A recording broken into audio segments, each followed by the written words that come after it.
The envelope trembled in my hands as I stared at the lawyer's letterhead. My sister Charlotte's smug grin hovered in my peripheral vision, her voice like nails on glass. "See, everything worked out as it should," she cooed, false sweetness oozing from every syllable. I scanned the words again, praying they'd somehow change.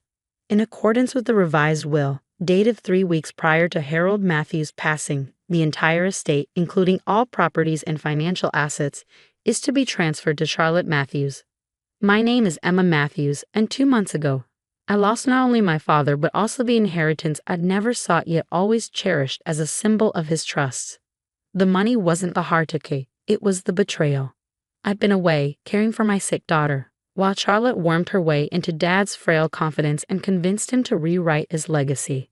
Charlotte's tone shifted, sharp and unapologetic. "Don't act so surprised, Emma. Someone had to step up while you were off playing nursemaid to your kid." She grabbed her designer handbag, her blazer crisp and pristine, undoubtedly bought with the inheritance she'd stolen. "Let's face it, you've always been terrible with money. This arrangement is better for everyone." I sat there in silence, a whirlwind of memories flashing through my mind. Long nights at Dad's side after his diagnosis. The sacrifices I made to be there when he started treatment. But 3 weeks before his death, when Lucy's pneumonia became life-threatening, I had no choice. I left to save my child, trusting Charlotte to do the right thing. Charlotte smirked, her nails clicking rhythmically on the desk. "Your daughter's fine now, isn't she?" A little cough, and you abandoned Dad in his last days. I was the one who stayed, who helped him see things clearly. My grip tightened around the envelope. "Clearly? You mean when he was barely coherent, you twisted his confusion to suit yourself?" "He'd never." "He did, and you'll have to accept it," she snapped, her polished facade slipping. Then, with calculated precision, she slid an ornate invitation across the table. "By the way, I'm getting married in 3 months. Marcus's family has high expectations, and as my only sister, you'll contribute. 20,000 should do." "You're joking," I said, stunned. "You just inherited everything. Dad's house, his accounts, his pension. And all of it is necessary to maintain my lifestyle." She cut in, dismissive. "The wedding must be perfect. Marcus deserves nothing less. You have a week to come up with the money." The audacity stole my breath. Family helps family, she'd said. It had been my guiding principle all these years, but Charlotte had twisted it into something grotesque. I cleaned up her messes, covered her debts, and borne the weight of her recklessness. But this was the final straw. "I can't give you that kind of money," I said, my voice firm. "I'm a single mom on a teacher's salary." Charlotte's sneer deepened. "Then figure it out. Take a loan, sell something. I don't care. Just don't embarrass me." She stood, her Louboutins clicking on the polished floor. "And don't bother contesting a will. Dad was of sound mind, and I made sure every detail was airtight." As the door closed behind her, a quiet calm settled over me. Charlotte thought she'd won, but she didn't know the whole story. 3 months before Dad's health spiraled, during one of our late-night talks, he'd said, "Charlotte's always chasing glitter, but real wealth isn't flashy. It's what you leave behind for the right people." Dad had prepared for this.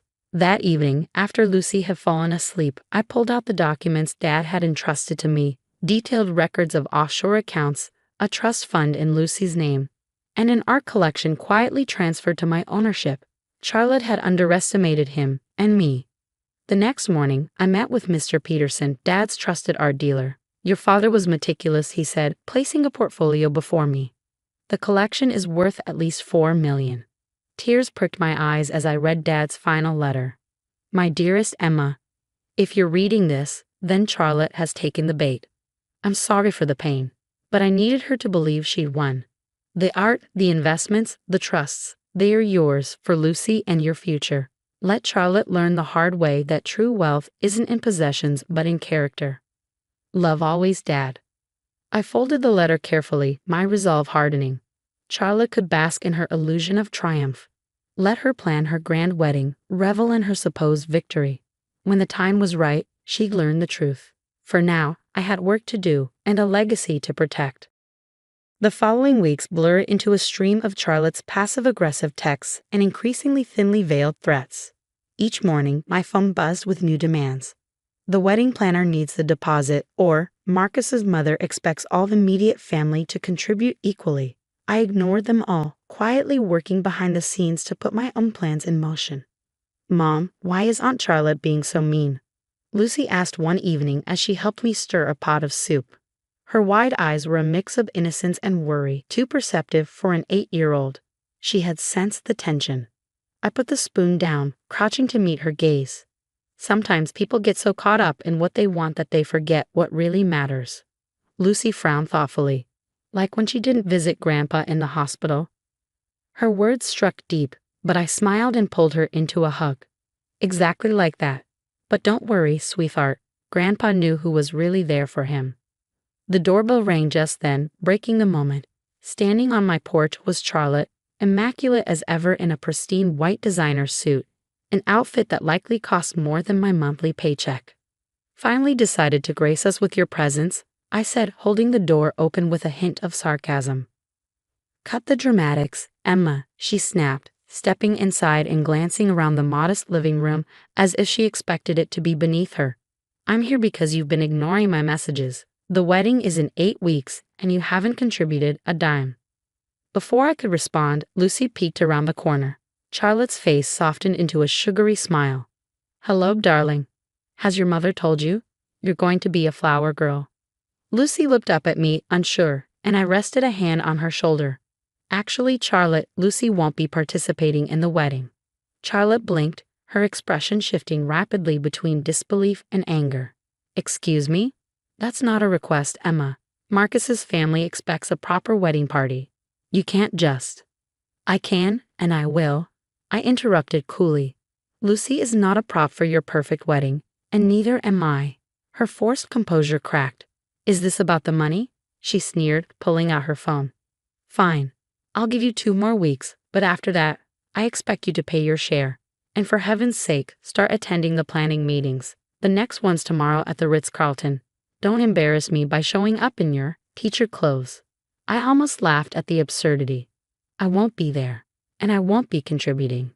Her perfectly painted lips curled into a sneer. Ungrateful as ever, she spat. "After everything I've done for this family?" I felt Lucy's hand tighten in mine, grounding me. "Get out, Charlotte," I said quietly, my voice steady. "And don't come back until you've learned what family actually means." Charlotte's eyes narrowed into slits. "You have no idea what I can do, Emma. No idea at all." With that parting threat, she turned and stalked out, her designer heels clicking against the floor. After she left, I knelt to face Lucy, who looked uneasy. "Are we in trouble, Mom?" I smiled, brushing back a stray lock of her hair. "Not at all, sweetheart. We're just getting started."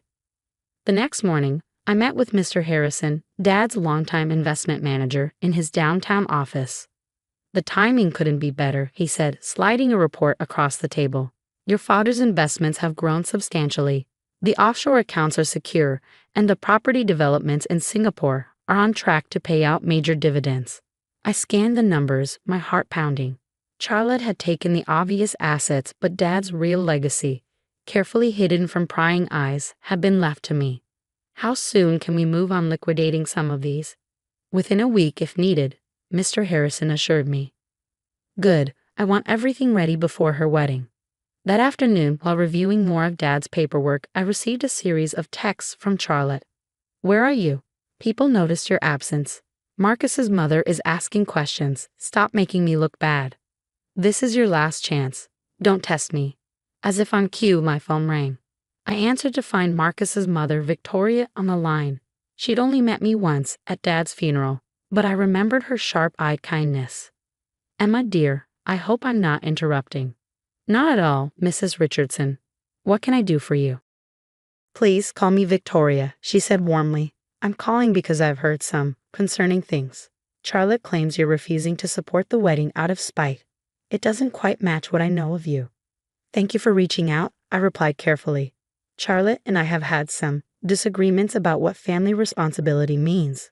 "I suspected as much," Victoria said with a wry chuckle. "You should know, Charlotte has been asking Marcus's relatives for loans, claiming she's under financial strain. Nearly 50,000 so far." 50,000.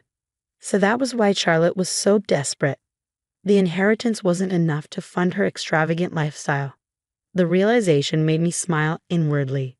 Thank you for telling me this, I said. I think it's time I attended one of these planning meetings after all. Splendid, Victoria said, her tone approving. I look forward to seeing you there. The next morning, I received another message from Charlotte. Let's talk. Lunch tomorrow? I showed Lucy the message. What do you think? Should we give Aunt Charlotte another chance? Lucy considered seriously before nodding. Grandpa always said people deserve second chances, even when they're mean. Out of the mouths of babes. Fine, I texted back. Café Laurent, noon. The next day, Charlotte was already seated when I arrived. She looked nervous, a far cry from her usual haughty self. You came, she said quickly. Look, Emma, I need your help. The wedding's gotten out of control, and the inheritance isn't as accessible as I thought. You've already blown through it, I said flatly. What a shock.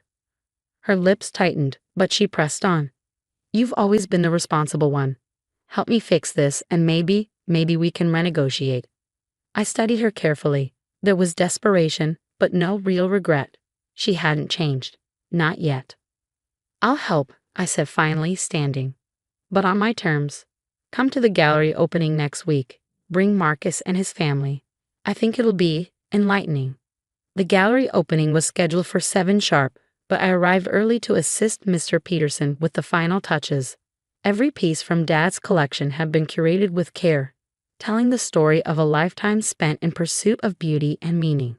The centerpiece, an undisclosed Monet that Dad had authenticated just months before his passing, stood concealed behind a deep crimson velvet curtain.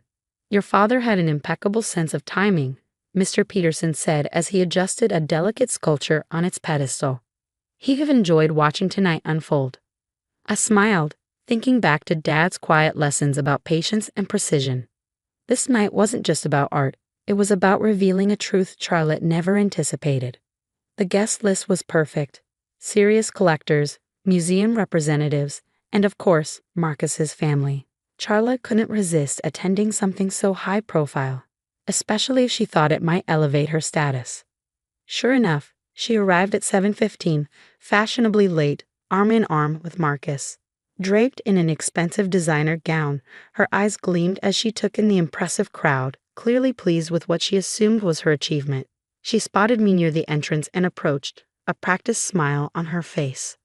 Emma, she cooed, air-kissing my cheek. I didn't realize you were involved with this little event. How quaint. I returned her smile, cool and unbothered. Oh, I'm more than just involved. Turning toward Mr. Peterson, I gave him a slight nod. Shall we begin? Mr. Peterson cleared his throat and addressed the crowd. Ladies and gentlemen, thank you for joining us tonight. We're gathered here to celebrate an extraordinary private collection, the Matthews Collection, meticulously assembled over 3 decades by the late Harold Matthews. Charlotte's smile faltered as whispers rippled through the room. The Matthews Collection, she repeated under her breath, her tone sharp with disbelief. Yes, Mr. Peterson continued smoothly, now curated by his daughter Emma, who has generously agreed to showcase select pieces for tonight's event. I could see Charlotte's composure cracking as the implications settled in. Marcus's mother, Victoria, who had an astute eye for fine art, approached one of the featured paintings with interest. Emma, my dear, these pieces are magnificent. Harold always did have impeccable taste. Her voice carried admiration, and a subtle edge Charlotte couldn't miss. Thank you, I said graciously. Dad taught me everything I know about art, though Charlotte never quite had the patience for his lessons. Marcus joined his mother, his eyes wide with recognition as he studied another painting. Is that a Rothko? Victoria smiled knowingly. It certainly is. Pieces like these typically fetch 7 figures, at minimum. Charlotte's face turned pale as Marcus turned to her, clearly confused. Charlotte, why didn't you mention this collection before? And what's this about curation? Charlotte's nails dug into my arm as she hissed. What are you doing? This is supposed to be mine. Actually, I said, raising my voice just enough for nearby guests to hear. Dad transferred ownership of the collection to me well before his passing, along with a few other investments you weren't interested in. At that moment, Mr. Peterson unveiled the hidden Monet. A collective gasp filled the room as everyone took in the masterpiece. I felt Charlotte's grip weaken, her bravado crumbling. How much is it all worth? She whispered, her voice barely audible. The collection alone, close to 4 million. Add the offshore accounts and real estate investments, and it's significantly more. I gently pried her fingers from my arm. Dad always said you focus too much on appearances to recognize real value. Marcus stepped closer, his face hardening. Charlotte, what's going on? Why didn't you know about any of this? Because she was too busy manipulating Dad into changing his will, I said loud enough for Marcus's family to hear. She didn't realize Dad had already safeguarded the important assets. Victoria's sharp intake of breath was audible, and the murmurs around us grew louder. Charlotte's eyes darted around in panic, realizing that the foundation of her carefully curated life was beginning to crumble. You can't do this, she whispered, desperation clear in her voice. Emma, please, don't. I held her gaze, seeing not just the sister who had made my life difficult, but also someone lost and scrambling for control. She wasn't a villain, just someone too focused on the wrong things for far too long. I'm not here to ruin you, Charlotte, I said softly. But we need to talk. Now. Without waiting for her response, I led her to a private office off the main gallery floor. Once inside, she collapsed into a chair, all pretense gone. You've ruined everything, she muttered, though the fight had drained out of her voice. No, Charlotte. You did that yourself, with the debts, the reckless spending, the way you treated Dad when he needed us most. Tears shimmered in her eyes, threatening to spill over. So what happens now? Are you going to humiliate me in front of Marcus's family? Make me cancel the wedding? I shook my head. No, I'm going to help you. Her head snapped up, disbelief written all over her face. Why? Because it's what Dad would have wanted. I handed her a sealed envelope, the real letter Dad had written before he died. He trusted me to protect the legacy, including you. He knew you'd need guidance, not punishment. She opened the letter, tears finally breaking free as she read Dad's words. He knew me better than I knew myself, she whispered, wiping her cheeks. He knew both of us, I said gently. That's why he left me in charge, not just to manage the assets, but to take care of the family, including you. Charlotte met my eyes, something finally shifting in her expression. I've been awful to you, to everyone. Yes, you have. But like Lucy reminded me, everyone deserves a second chance. She gave a shaky laugh. Lucy's a smart kid. She is. And she misses the real Charlotte, the one who built blanket forts with me and sneaked cookies when we thought Dad wasn't looking. Charlotte sniffed, dabbing her face with a tissue. The wedding's in 3 weeks. Will you help me make it something Dad would have been proud of? I will, I promised. But first, let's go back out there and show Marcus's family who you really are, not the social climber, but my sister. Charlotte smiled weakly but genuinely for the first time in years. Thanks, Emma, for doing what I never would have. The rest of the evening passed in a blur of meaningful conversations and quiet reconciliation. 3 weeks later, I stood by Charlotte's side as she married Marcus in a simple but beautiful ceremony in Dad's garden. Lucy, beaming with pride, scattered rose petals down the aisle, happy to have her aunt back in her life. Dad's collection remained a symbol of his legacy, a reminder that real wealth isn't just in possessions but in understanding what truly matters. And as Charlotte and I began rebuilding our relationship, I realized that sometimes the greatest inheritance isn't money or art.